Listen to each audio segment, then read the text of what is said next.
എന്തൊക്കെയാണ് ഡോക്ടറിന്റെ കൺസൾട്ടേഷൻ ആവശ്യമായ നടുവേദനയുടെ ലക്ഷണങ്ങൾ?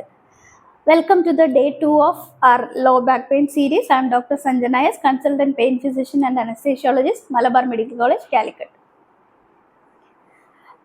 നടുവേദനയെ നമുക്ക് മെയിനായിട്ട് നടുവേദന മാത്രമായും നടുവേദനയും അതിനോടനുബന്ധപ്പെട്ട കാലുവേദനയും എന്ന് രണ്ട് തരത്തിൽ തരംതിരിക്കാം.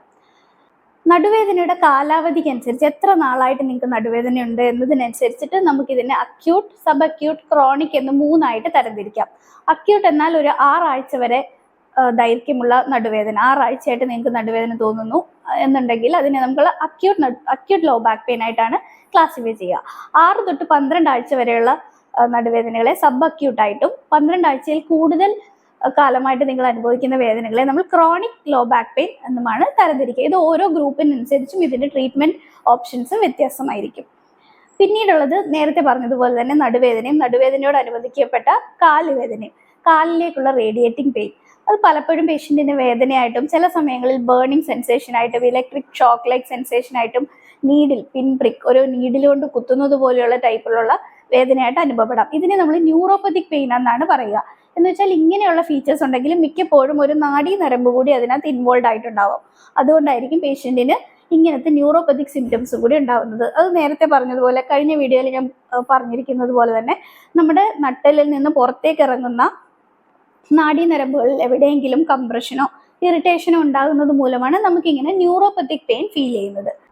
ഈ ന്യൂറോപ്പത്തിക് പെയിൻ പലപ്പോഴും ഡിസ്കിന്റെ പ്രശ്നം കൊണ്ടായിരിക്കാം ഉണ്ടാകുക. അതിനെ നമ്മൾ റാഡിക്കുലോപ്പതി എന്നും കൂടി പറയും. കാരണം ആ ഒരു പർട്ടിക്കുലർ ഏരിയയിലേക്കുള്ള നരമ്പിന് കംപ്രഷൻ ഉണ്ടാകുന്നതിലൂടെ പേഷ്യന്റിന് ഏതെങ്കിലും ഒരു ഭാഗത്ത്, കാലിന്റെ ഏതെങ്കിലും ഒരു പർട്ടിക്കുലർ ഡെർമറ്റോമൽ ഏതെങ്കിലും ഒരു പർട്ടിക്കുലർ ഭാഗത്ത് മാത്രമായിരിക്കും ഈ പറഞ്ഞ സിംറ്റംസ് ഉണ്ടാവുക.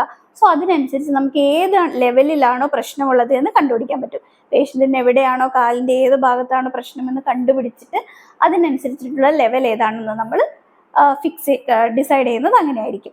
പിന്നീട് പലപ്പോഴും ജോയിന്റിൽ നിന്നൊക്കെയുള്ള വേദന ഇങ്ങനത്തെ ന്യൂറോപ്പതി കമ്പോണന്റ് അതിന് കാണണമെന്നില്ല. അങ്ങനെയാണെങ്കിൽ പേഷ്യന്റിന് സാധാരണ ഉള്ളൊരു വേദന പോലെ ആയിരിക്കും അനുഭവപ്പെടുക. ഇതുപോലത്തുള്ള ബേണിംഗ് സെൻസേഷനോ അല്ലെങ്കിൽ നീഡിൽ പ്രിക്ക് സെൻസേഷനോ ഒന്നും ഉണ്ടായിരിക്കുന്നതില്ല.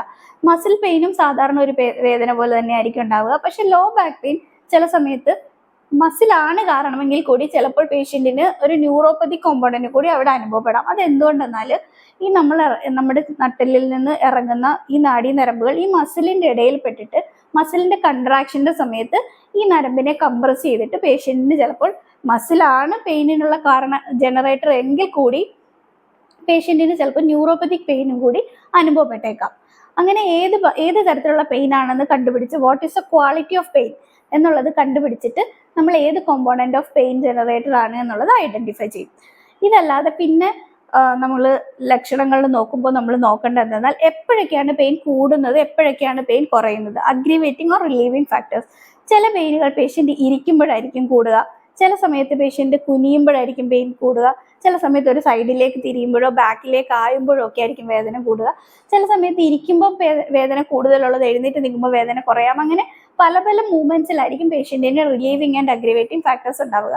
ഇതിനനുസരിച്ചിട്ട് ഏത് ഭാഗത്താണ് പെയിൻ എന്ന് നമുക്ക് കണ്ടുപിടിക്കാൻ പറ്റും. മിക്കപ്പോഴും ഫോർ എക്സാമ്പിൾ ഡിസ്ക് ആണ് പ്രശ്നമെങ്കിൽ പേഷ്യന്റ് കുനിയുമ്പോഴോ മുന്നിലേക്ക് ആയുമ്പോഴോ ആയിരിക്കും പേഷ്യന്റിന് പലപ്പോഴും വേദന അനുഭവപ്പെടുക.